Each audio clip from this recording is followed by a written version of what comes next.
Boker Tov à tous. Dans la suite de la Hamida, on parle de Binyan Olam. Quand on dit que Hachem il doit reconstruire Yerushalayim, on parle de Binyan Olam, ça veut dire une structure éternelle.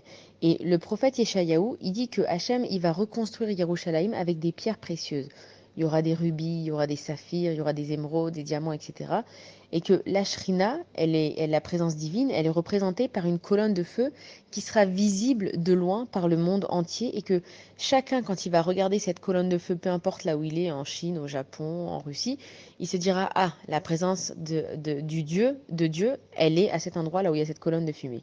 Et que puisque c'est Hachem, comme on avait vu dans la voice de Tisha B'Av et de Tammuz, puisque c'est Akadosh Baruch Hu qui a emmené le feu pour détruire Yerushalayim, alors de la même façon, avec le feu Hachem, il reconstruira Yerushalayim avec ce feu de cette colonne de fumée.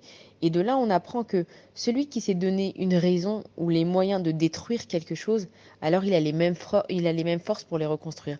Des fois, il y a des choses qui se sont passées par une certaine personne. Et cette personne, elle se dit, ouais, maintenant c'est trop tard, j'ai dit cette chose-là, j'aurais pas dû le dire, voilà, je l'ai vexé, bah ça y est, maintenant c'est sorti, qu'est-ce que tu veux que je fasse? De la même façon que tu as blessé avec tes mots, tu peux réparer avec tes mots. De la même façon qu'avec tes actions, tu as cassé quelque chose, tu as endommagé quelque chose, et ben tu peux réparer avec tes actions. Et on apprend ça de Akadosh Baruch Hu, c'est que lui, voilà, il a détruit le Beth Amikdash Yerushalayim avec le feu, et que pour faire revenir sa présence divine, il ramènera le feu.